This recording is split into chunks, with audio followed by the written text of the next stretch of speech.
for severe COVID disease to make sure that they are protected. The hospital's executive director is among those who had asked the national government for booster doses. Mabababa ang antibody level nila. Nasabi namin, sila ngayon ay baka magkaroon ng impeksyon dahil sila ang nasa frontliner. A health department memorandum lists now the guidelines for the administration of booster doses to medical frontliners beginning November 17. Health workers may now choose their preferred vaccine as booster. They may opt for the same vaccine or a different brand as long as it is among those recommended by the DOH and there is supply. The approved boosters are single doses of Pfizer, Sinovac, and AstraZeneca, and half a dose of Moderna vaccine. If the initial shots received were from Pfizer, Moderna, Sinovac, AstraZeneca, and Gamaleya, you may take the booster 6 months after completing the 2 doses.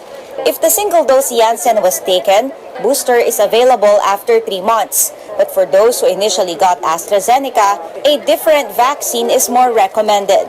Those who previously had a negative reaction to COVID vaccine have to check with a doctor first and are recommended to use the same brand. With heterologous vaccinations, studies point out that more adverse reactions are expected, especially with the mRNA vaccines. With these options, infectious diseases experts say you need to think twice before getting an extra dose. It's optional, not mandatory. If you want a booster, hindi ko magagaranti na that's useful, and hindi ko rin magagaranti na there won't be a bad side effect. The government wants to give boosters to as many medical frontliners as they can before COVID cases spike again. Senior citizens and those with compromised immune systems are next in line for booster shots. Pinaka-earliest is next week. Ang pinaka-latest is isasama na natin siya sa National Vaccination Day, sa 29. There will be separate guidelines for each of these groups for the immunocompromised. Meron din yan. No? Hindi naman kasi lahat ng may comorbidities bibigyan mo. The rest of the population has to wait for next year to get their booster shots. Caroline Bongkin, CNN Philippines. An additional 3.5 million doses of the Chinese-made Sinovac COVID-19 vaccines arrive in the country. Vaccine czar Carlito Galvez says the latest shipment completes the delivery of Sinovac vaccines procured by the government through the Asian Development Bank. Galvez adds these shots will be used as booster doses for healthcare workers and during the 3-day national vaccination drive scheduled for November 29th to December 1st. So far, over 128.44 million doses of vaccines have arrived in the country. These include purchases by the national and local governments and donations from the COVAX facility and other nations. The country has administered 71.68 million vaccines since the inoculation program kicked off in March. Over 39 million people already got their first dose and more than 32.2 million are fully vaccinated. That's equivalent to 29.23% of the total population. The goal is to vaccinate 77 million or 70% of the total population. Drug regulators approved the emergency use of another brand of COVID-19 vaccine in the country. The U.S.-based biotechnology company Novavax has been granted emergency use authorization for its vaccine called Covovax. Covovax is manufactured by the Serum Institute of India. The Food and Drug Administration says Covovax is a protein subunit type of vaccine that has an efficacy rate of 89.7%. The vaccine may be administered to individuals aged 18 and above. The FDA says Covovax will be given in 2 doses and should not be less than 21 days apart. The vaccine could possibly be used towards the end of the year or in 2022. And while the lifting of the face shield policy is welcome news for Filipinos in areas under alert level 1 to 3, our Tristan Odalo tells us the new rule takes a toll on vendors as well as on the environment. From commuters to mall goers to daily workers, Filipinos heave a sigh of relief after the government lifted the mandatory use of face shield in areas under alert levels 1 to 3. Not to mention the added expense of buying face shields on a regular basis. Mas okay po kasi hindi na siya hassle. Itatabi na lang po para in case na may mga lugar pa na nagpaparequire pa rin ng face shield, di na ako gagastos. Masaya na din kasi nakakahinga ka ng mabuti. And din bawas pa din sa gastos. But not everyone is happy, especially the vendors who rely on face shield sales. Ito, lugi na ako. Wala na akong pagkakakitaan. Dito lang. Wala naman ka tayong magagawa kung free na tayo sa facial, di ba? Eh, hindi naman ako bumibili ng maramihan. Use of face shields is still required in hospitals, quarantine facilities, and areas under Alert Level 5 and granular lockdowns. Now that Filipinos are saying goodbye to face shields, the question now is, where do millions of these plastic barriers go? The Environment Department says don't throw them away just yet and consider these options. We can recycle the face shields. It can be turned into other construction materials. It can be recycled back to plastics. It can be an alternative fuel. And all of these are already available nationwide. An estimated 65 million face shields were used so far based on the data gathered by the Environment Department. Environmental groups are sounding the alarm on the long-term impact of this plastic waste. Barangay San Antonio in Pasig faces the challenge by launching an initiative collecting trash in exchange of ayuda or goods. Basura to ayuda, we segregate from the household level. So you segregate your plastics, your used cartons, your used oils, and so forth. And monthly, we create an eco-hub. Participants or residents can bring their trashes here in exchange for rice grains. 3 kilos of plastic is in exchange for 1 kilo of rice. The barangay will collect used face shields beginning November 27th and will team up with organizations to recycle the plastic items. Testa Nudalo, CNN Philippines. More institutions get the green light to hold limited face-to-face classes. The Interagency Task Force allowed universities under alert levels 1 to 3 to hold limited in-person classes, but they must meet these conditions. Indoor venue capacity is at 50%. Local governments do not oppose the program, and participating teaching and non-teaching personnel, as well as students, are fully vaccinated. The IATF also approved the phased implementation of classes. Phase 1 begins December 1st, where institutions under Alert Level 2 may sign up. The next phase will take place in January for universities under Alert Level 3. Coming up on Newsnight, another boost amid the global health crisis. Pfizer wants U.S. authorities' authorization for its anti-COVID drug. And it seems President Duterte wants a different running mate for his daughter, vice presidential aspirant Sara Duterte. Details next here on CNN Philippines.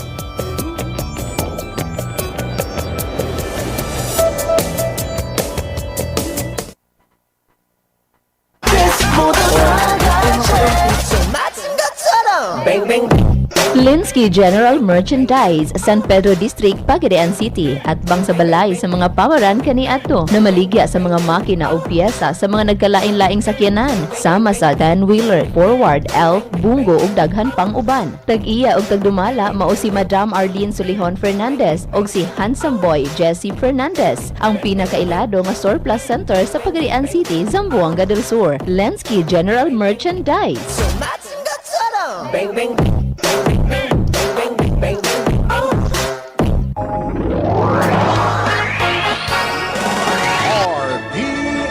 DXKP Pagadian, ang inyong Radyo Ronda RPN. RPN, Radio Philippines Network. Radio Philippines Network. Live to the world, pinaagi sa FB page, karon mag-download na.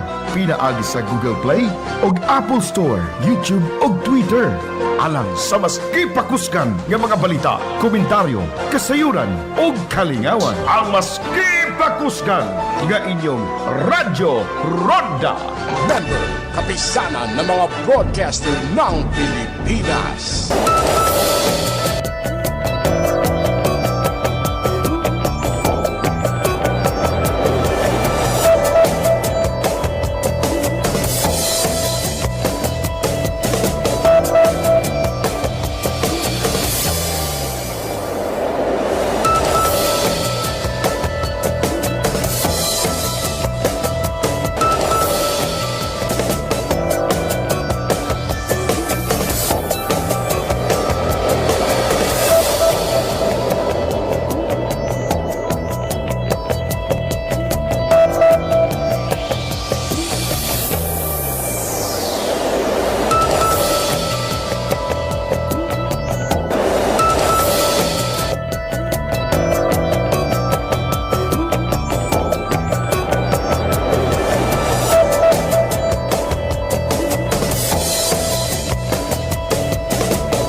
Welcome back to CNN Philippines. In world headlines, Pfizer seeks regulatory approval in the United States for its experimental antiviral pill to treat COVID-19.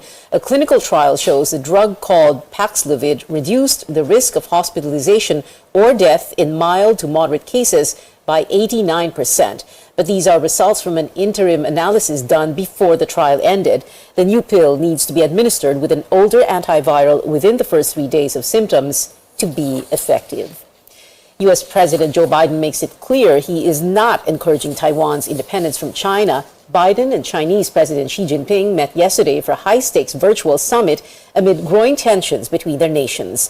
The American leader recognized Beijing's claim of sovereignty over Taiwan during the talks, but affirmed the U.S. One China policy, which allows the Western country to have defense ties with a self-run island. The U.S. has been providing defensive support to Taiwan amid China's increasing military posturing. Back here at home, several towns in the province of Zamboanga del Sur hit by floods and landslides. This was the result of heavy rains brought by the Intertropical Convergence Zone since Tuesday afternoon. In the town of Dumingag, a landslide covered the road connecting Zamboanga del Sur to Sundangan, Zamboanga del Norte. Floods and landslides also destroyed houses and crops in other towns. The Department of Agriculture is set to release the suggested retail price for pork this week. Pork prices have spiked by as much as 40 pesos ahead of the holiday season. Early this year, the DA imposed an SRP of 260 pesos per kilo of kasim and 290 pesos for liampo.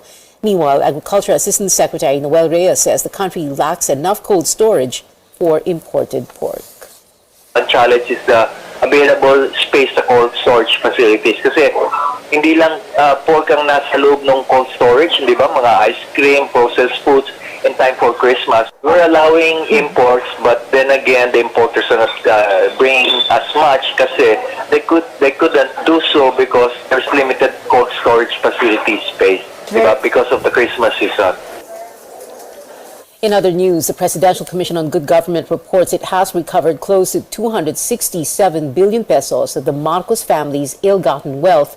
Officials told senators the amount retrieved is over 174 billion pesos in cash and almost 94 billion pesos in non-cash assets. In September, the Sandigan Bayan ordered the Royal Traders Holdings Incorporated to pay the government at least 367 million pesos. These include deposits made by the late dictator Ferdinand Marcos in bank certificates worth 96 million pesos and over $5.4 million. The PCGG is appealing the Sandigan Bayan decision denying the return of 278,488 shares issued by the Royal Bank of Canada, allegedly owned by Marcos. The court, however, said there was lack of evidence to prove these were part of the ill-gotten wealth. The Justice Department says the appeal is pending in court.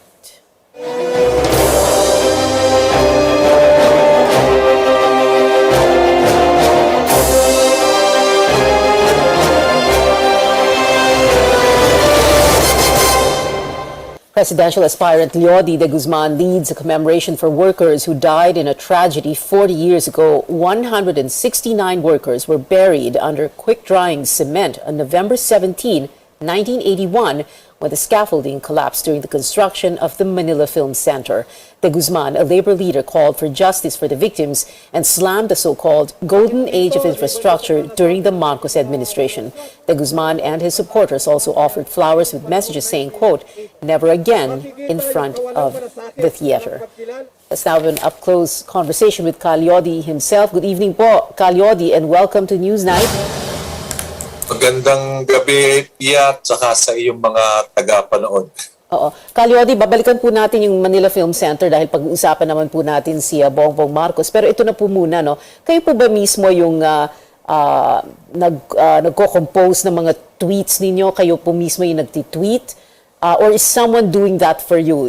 In other words, someone thinks of what you tweet as... Mayroon akong team na nagdi-discussion para doon sa mga ilalabas na statement ko sa bawat issue o bawat araw. So kaya pero nagkakaroon ng diskusyon. Okay, pero yung ideas mismo, sa inyo galing or sa kanila? Sa akin din, minsan sa kanila, nagdi-discussion kami, nagpapalitan, sasabihin ko, okay yan. Okay. Sasabihin naman nila, okay din yan. Parang ganon.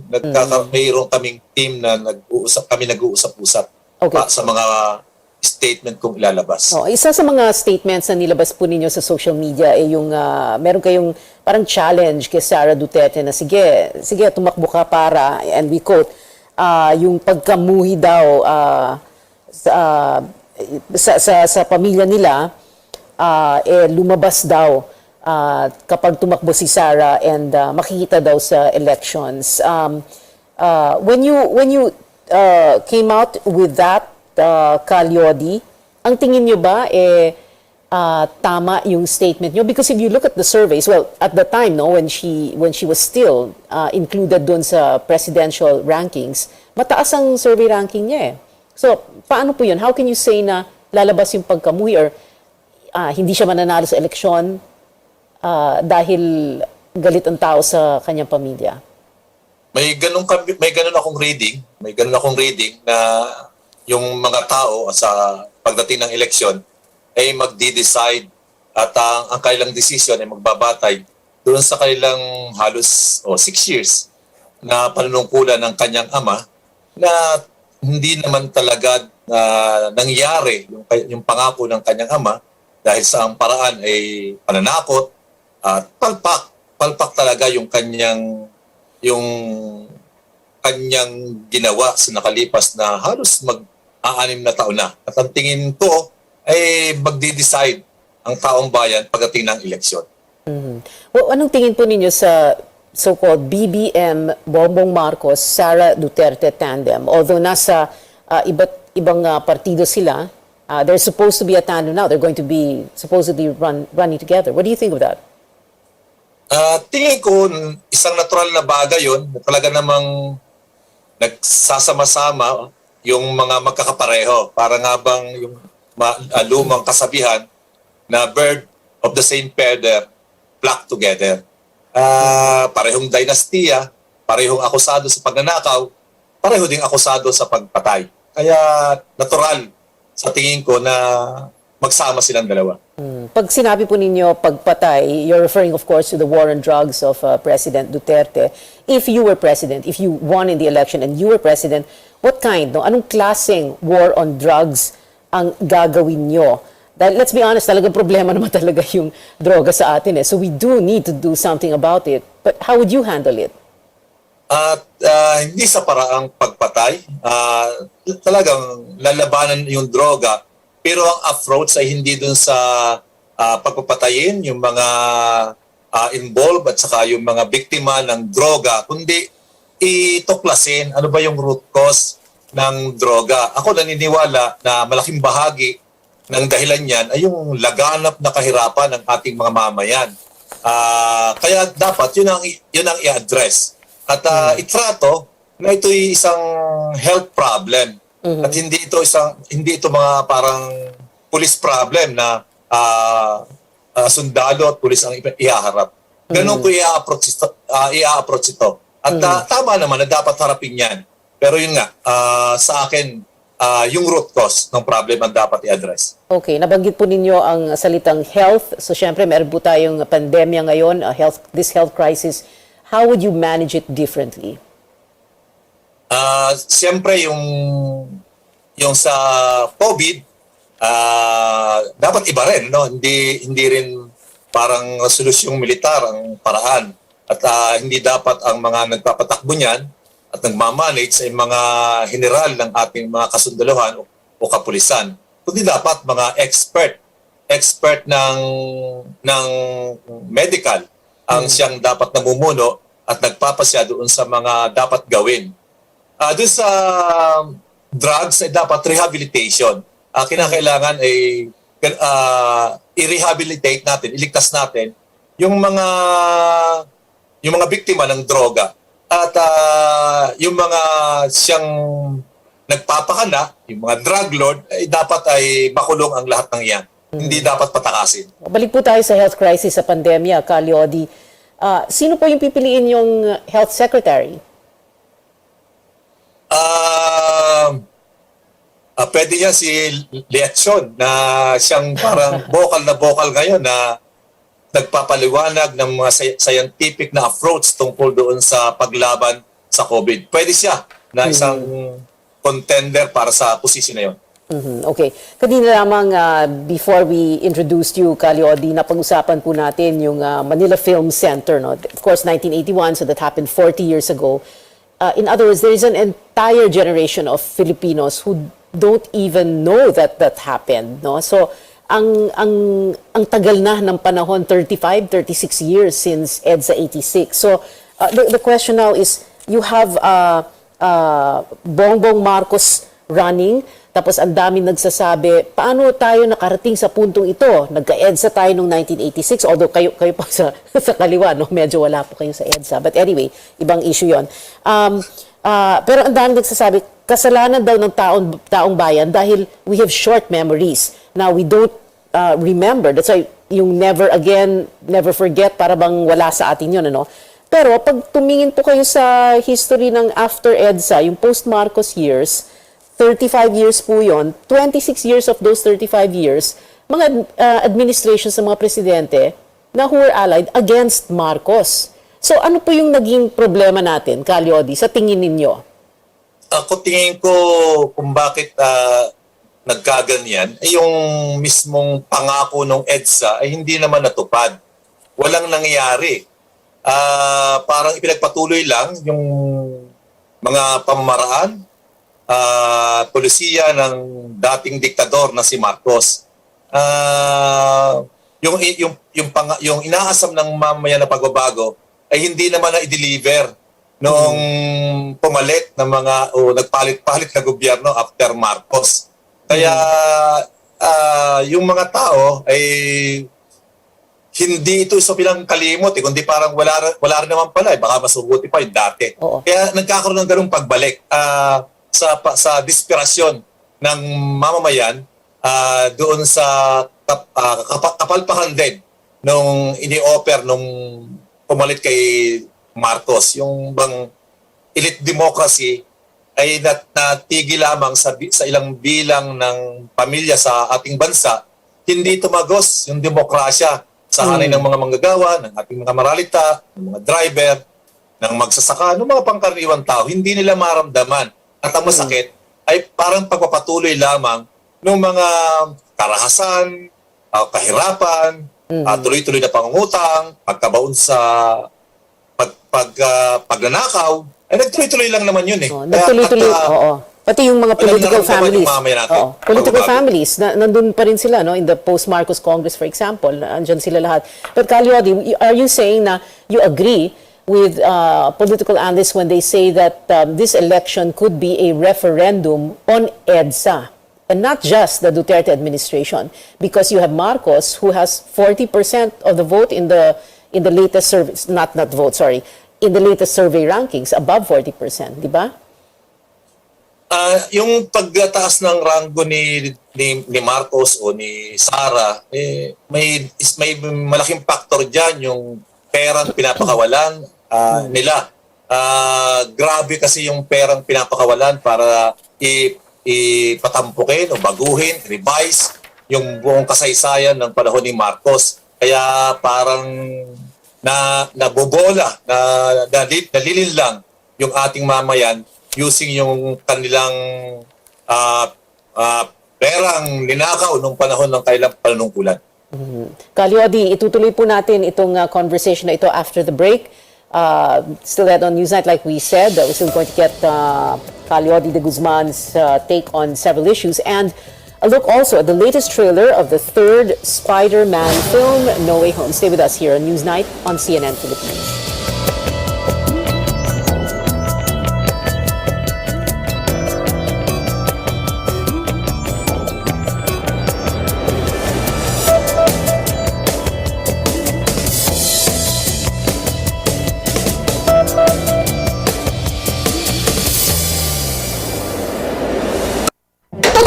TJ also makes the cheesiest. Exhibit X, my cheese. Exhibit TJ.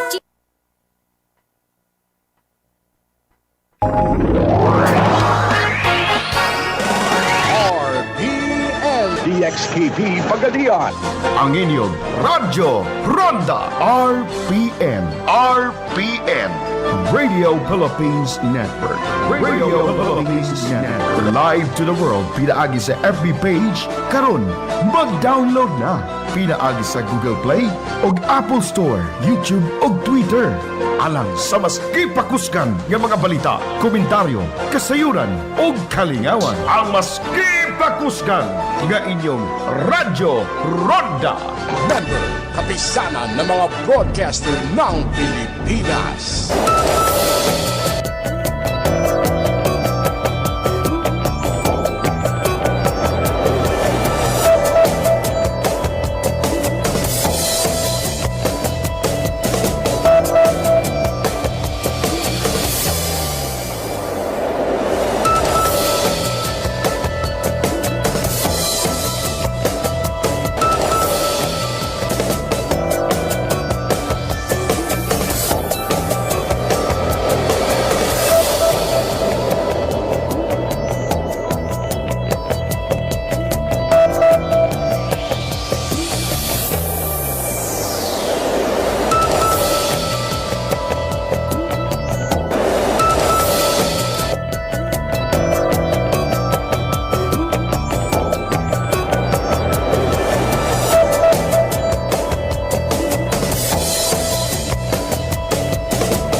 Welcome back to CNN Philippines. It's official. Presidential aspirant Bongbong Marcos and Vice Presidential hopeful and Davao City Mayor Sara Duterte are teaming up for next year's elections.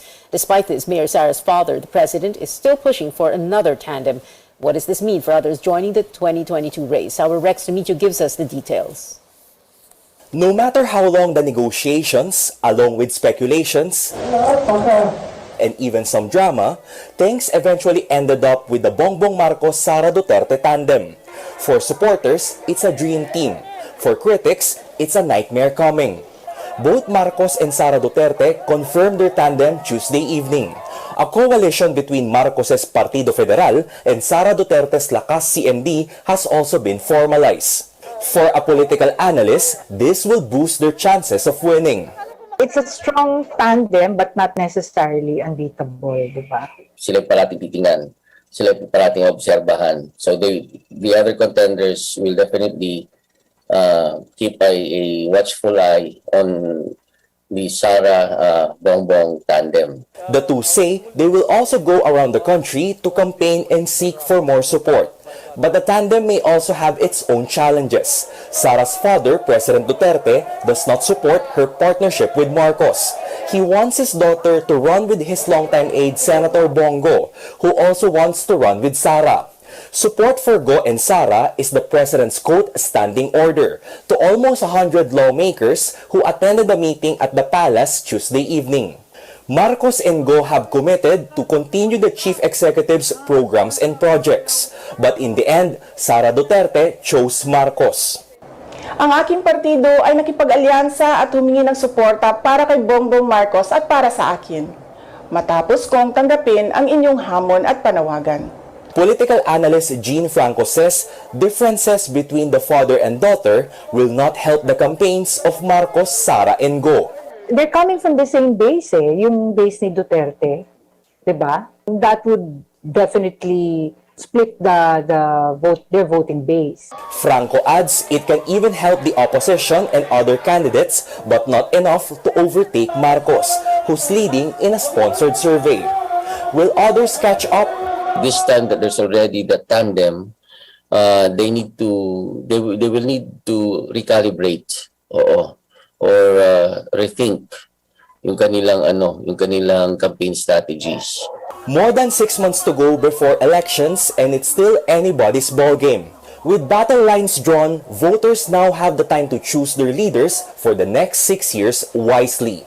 Rex Remitio, CNN Philippines. Meanwhile, Mayor Sara Duterte confirming she has accepted the offer of her party, Lakas CMD, to be its chairperson as part of efforts to solidify her campaign with Marcos. It was Senator Bong Revilla himself who offered his post.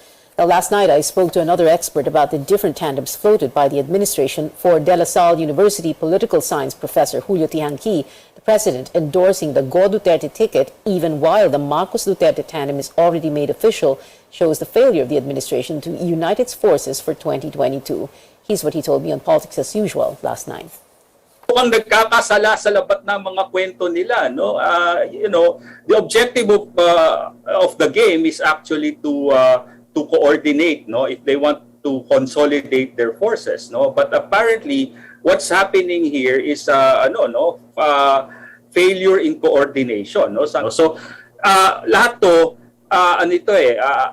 reaction sa isa't isa, no, sa mga galaw nila, no. At parang chess yan, no, nag-abang sila kung ano mga kilos ng kalaban nila at saka sila gumalaw, no. Kaso lang sa sobrang dami na naglalaro, medyo nagugulo na yung laro, no? At medyo nalilito na rin ang taong bayan. Another catch the full interview on the replay of Politics as Usual this Sunday 7 in the evening, only here on CNN Philippines. Another presidential aspirant, Senator Manny Pacquiao, remains confident he will clinch a majority of the votes from the Visayas and Mindanao.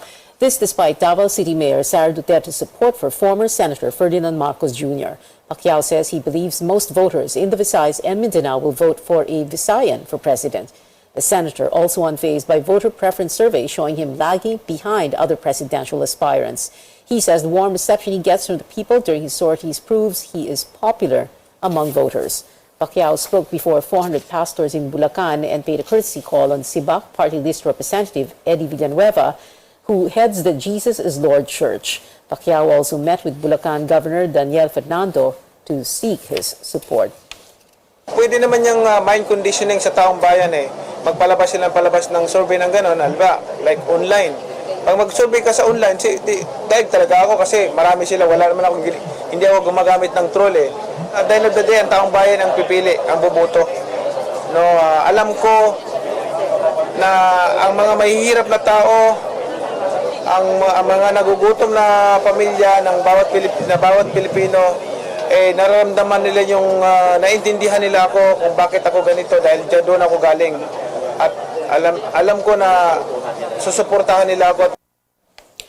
The group of presidential aspirant and Manila Mayor Isko Moreno, meanwhile, says it is not bothered by the Marcos-Duterte tandem. Campaign chief Lito Banayo says it does not diminish Moreno's chances in 2022. Banayo says Moreno has visited different provinces while other candidates are still stuck in negotiations.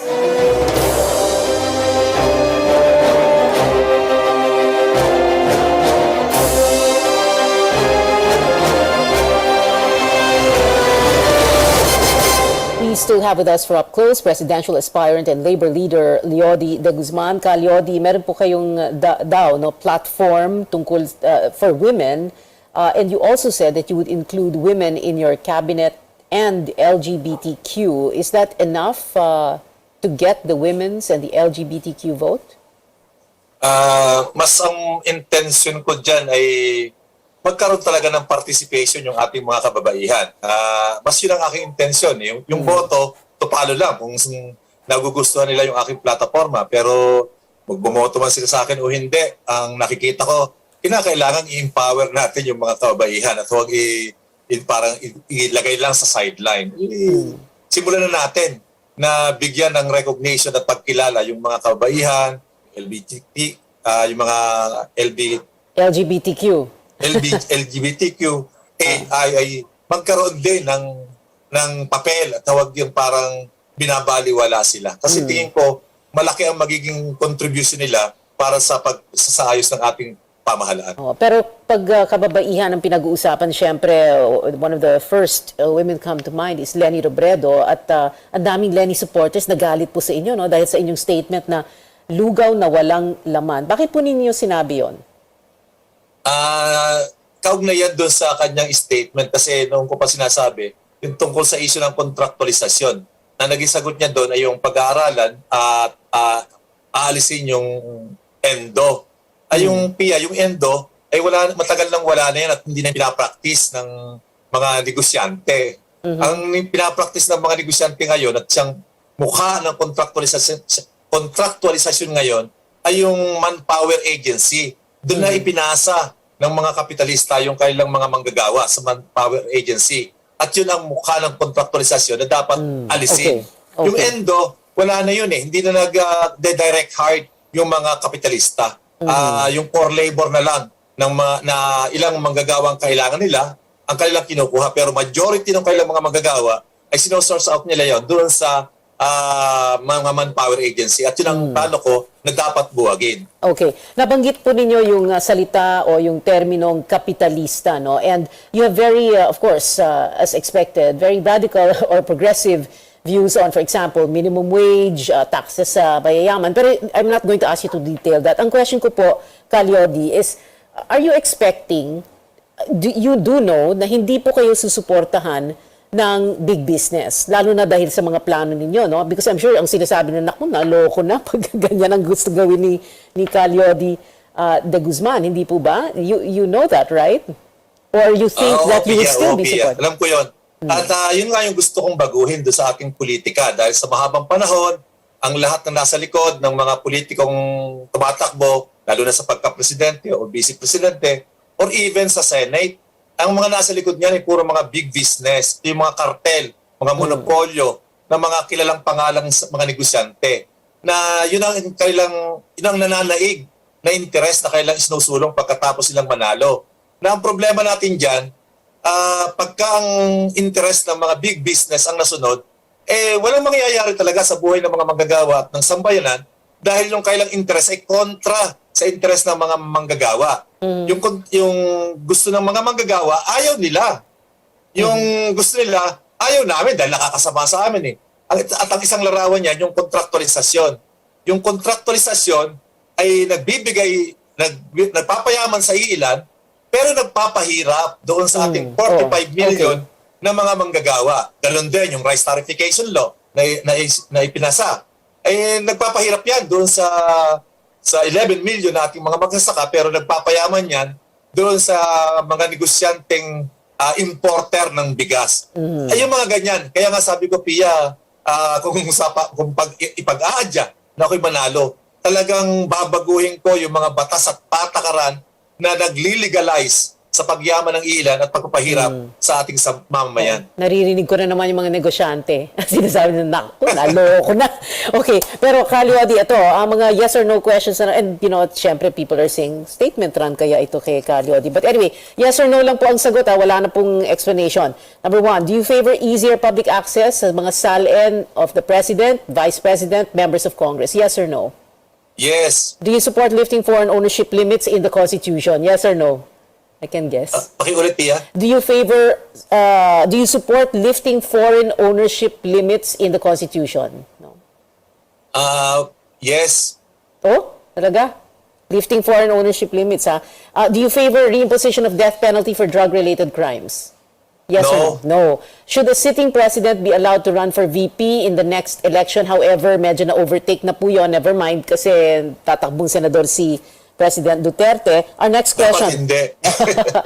Do you favor resuming peace talks with communist rebels? Yes or no? Yes. Yes, yes. Okay. And then, should the country be more aggressive in protecting its maritime interests in the West Philippine Sea? Yes or no? Medyo magulo. Ay, sorry. Pakiulit. Should the country be more aggressive in protecting its maritime interests sa West Philippine Sea? Yes or no? Yes, yes. Okay. Yes po ang sagot ni Carliodi de Guzman, ang ating guest ngayong gabi sa Up Close dito po sa Newsnight. Maraming salamat po sa inyo, Carliodi. Maraming Thank you very much. salamat, Pia. Maraming salamat. Still ahead on Newsnight, we've got something for Potterheads, more about the return of your favorite wizarding trio after the break.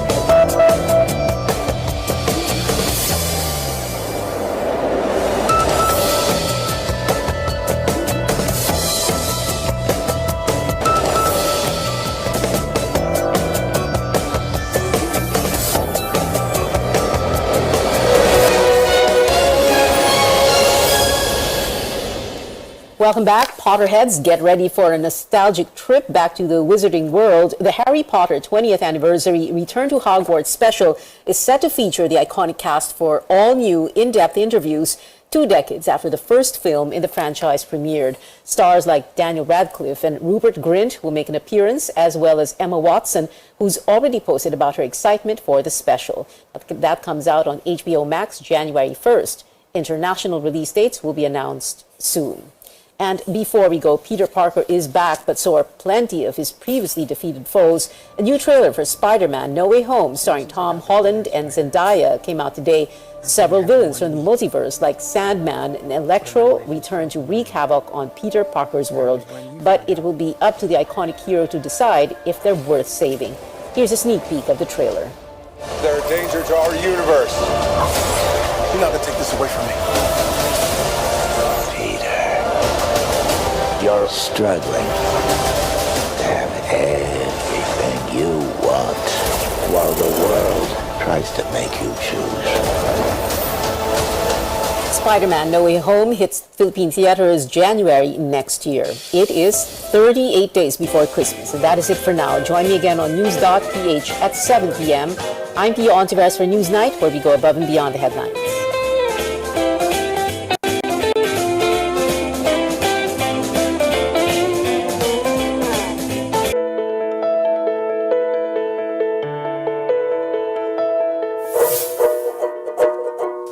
Frequent hand washing is one of the best ways to avoid getting sick and spreading illnesses, especially during this pandemic. As a result, many of us are noticing that our hands are dry, which isn't serious or dangerous, but it can be very irritating or bothersome for a lot of people. Nobody likes flaky or itchy hands, right? But while clean hands save lives, it's also important to protect them. After all, your health is in your hands. I'm Dr. Freddy Gomez. This is Med Talk Health Talk, where your care comes first.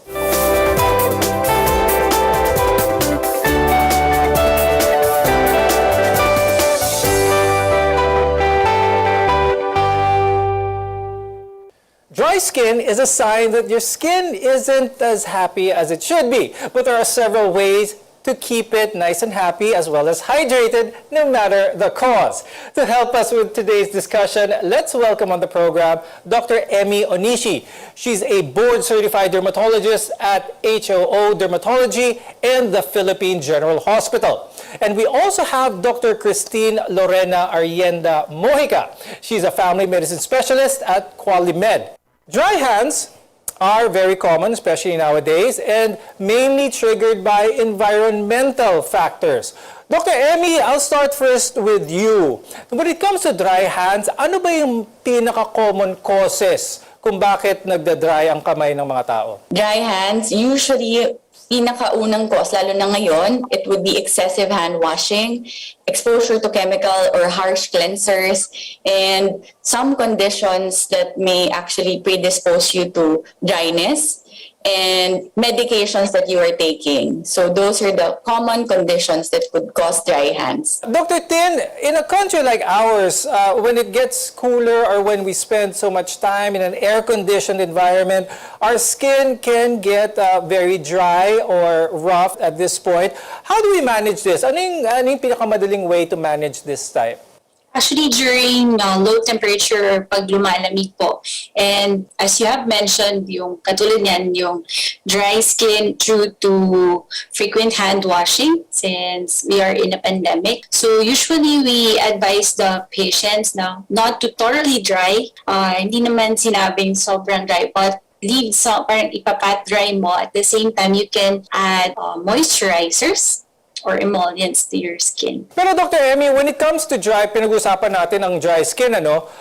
For those who probably have not experienced dry skin, what are some of the symptoms that a person with dry skin, what can they feel? What can they see on their hands? Usually, they would notice na rough yung skin. Also, it could be flaky and more sensitive or could sting easily. It's itchy as well. That's a common symptoms as well. Now, there are other certain factors that may increase our risk of developing dry skin, especially other diseases. Dr. Tin, ano yung ibang mga common diseases, chronic diseases maybe, that can contribute to one having dry skin?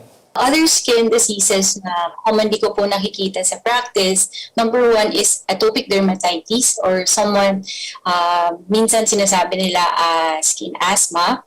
Also, meron din pong psoriasis, seborrheic dermatitis, and usually po yung mga nagkakos din ng mga vitamin deficiencies. Now let's talk about aging, because aging makes our skin more susceptible to dryness.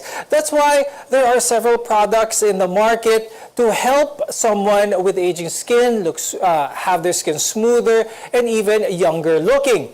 Dr. Emmy, what really happens when someone inevitably ages? What happens to their skin that promotes their skin to excessive dryness? So when we age, kumukulang din, nag-iba yung structure ng skin, not only the outer layer but also the dermis, which is responsible for the pliability. But aging skin, mas kapag napapansin natin, they're dry and crepey compared to younger patients. So usually in the regimen or for skincare, we recommend not only for the face but all over the body to make sure that they use good moisturizer to hydrate the skin as well as lock in moisture and prevent dehydration or dryness. Dr. Tin, is there any advice that you give dun sa mga mahilig maligo ng mga 20-30 minutes dahil yun yung relaxing time nila? Is there any advice on how long you should be in the shower?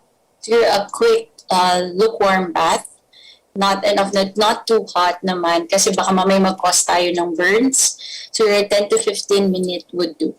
Okay. Now, hand washing is an effective way to prevent COVID-19 as well as other illnesses. In addition to this, we are now constantly spraying our hands with hand sanitizers or even alcohol. And as a result, we get dry hands. How do we avoid this? More after a short break. We're Together in Health. You're watching MedTalk Health Talk on CNN Philippines.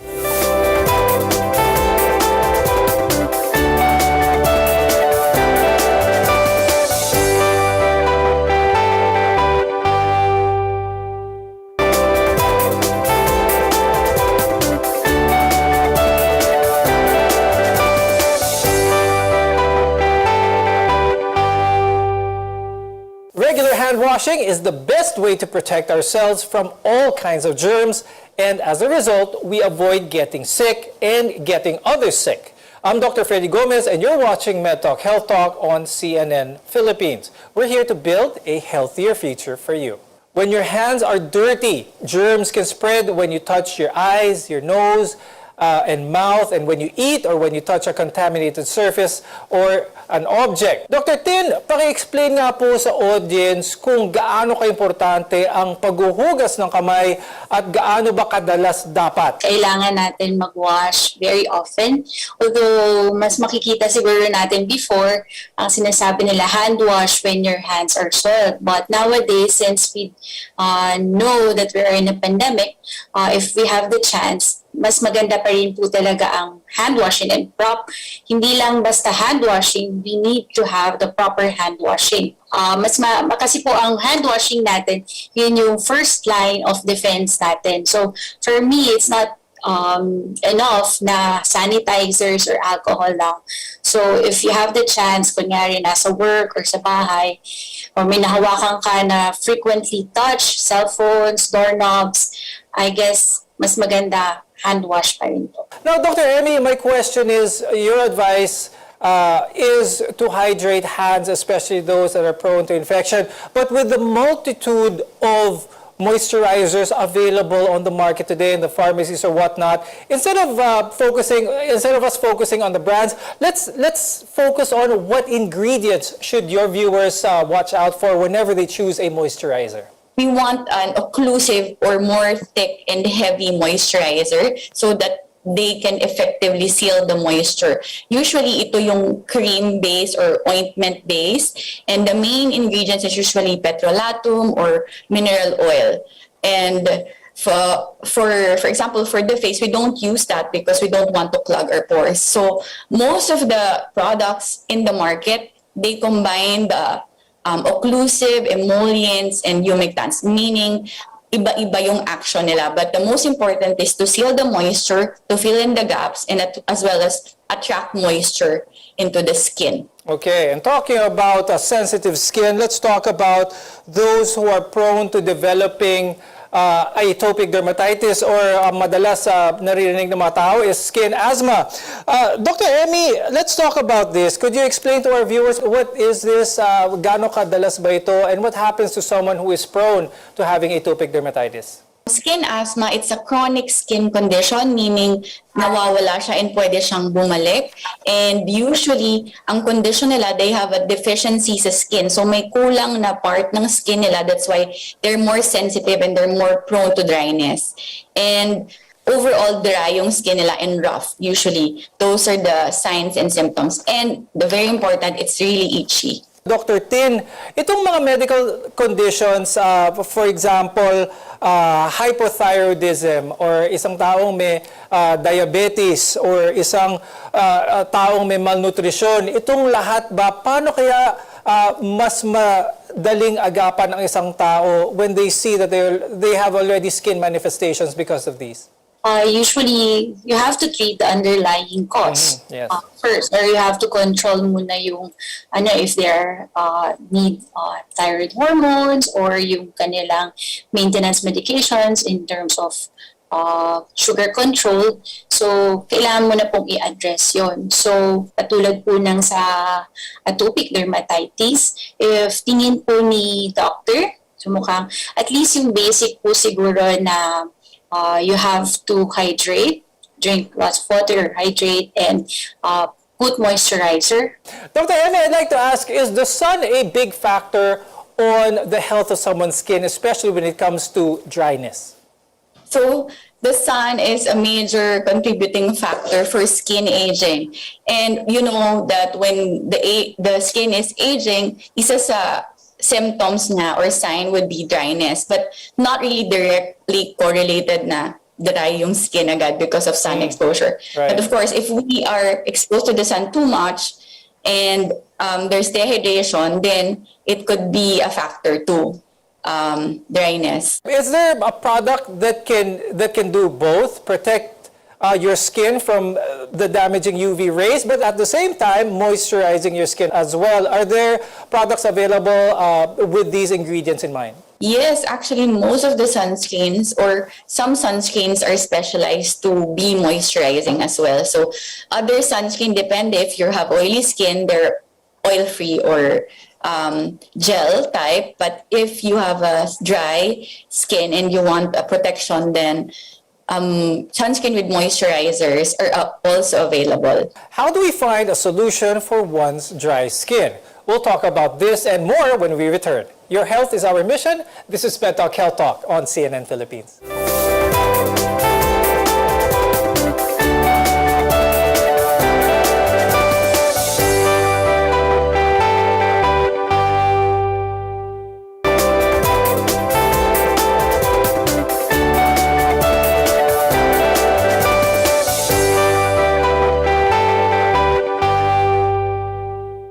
If you're prone to dry skin, you may want to look into your habits and maybe your diet. I'm Dr. Freddy Gomez, and you're watching MedTalk Health Talk on CNN Philippines. And our mission is for better health for you and your loved ones. Dr. Tin, we've been talking about yung mga skin manifestation natin dito, no? Pero gaano ka-importante ang pagkain na kinakain ng isang tao when it comes to anong itsura or gaano ka-healthy ang balat nila? There's a saying na you are what you eat. Right? So, it's important, siguro po, since yung skin natin is the biggest organs in the body. So, it's good siguro na ma-maintain natin siya by taking care of our health by eating fruits and vegetables or a well-balanced diet. Now, I'd like to go to Dr. Emmy. Let's talk about yung mga pagkain na masustansya at may direct effect sa health ng balat ng tao. What type of food should our viewers eat for good, really glowing skin? Especially for dryness, it's important that you include food with omega-3 and 6 fatty acids because they're essential dun nga sa lipid part ng skin natin or ng barrier function. So, they hydrate the skin well and para mas soft and smooth yung skin. So, they're very important. And also, of course, hydration. Drink lots of water. If you don't have any condition naman na bawal uminom ng tubig, then it's just plain water or maybe add some lemon but walang other sugar or hindi importanteng components. Dr. Tin, let's move on to some prevention naman. So we want to give our viewers some advice on how to prevent dry skin for that matter. Where should they start? Focus natin is yung hand washing. So as we have mentioned, we can use a variety of emollients or moisturizers that could prevent further dryness due to frequent hand washing. Also, for overall po yung pagligo natin, so we have to maintain or kung may existing kang skin condition, so you have to limit your bathing or yung pagligo and use lukewarm water and preventing vigorous drying para at least ma-lock in pa rin po yung moisture and use skin products na binigay po ng inyong board-certified dermatologist or your family physician. And also for Emmy, how can our viewers be able to take care of their skin, not just for dryness, but in general? I'm sure a lot of viewers are not just concerned about the skin in their hands and being dry, but the skin in their face and trying to keep that, from sun damage and everything that could harm their skin. What's your advice for the viewers? A good moisturizer, especially for the face, non-comedogenic but moisturizing, and also sunscreen because most of skin aging or 80% of our aging skin or aging of skin is because of UV exposure, and we want to protect our face, for example, from UV exposure. Ano ang mas nakaka-dry dito? Ang paggamit ng sabon na tubig or ang paggamit ng alcohol na 70% and above isopropyl? If you are using a mild cleanser, then mas harsh yung alcohol talaga sa kamay because it's really dehydrating the skin and it also damage the lipid layer of the skin. But pareho, if you wash your hands naman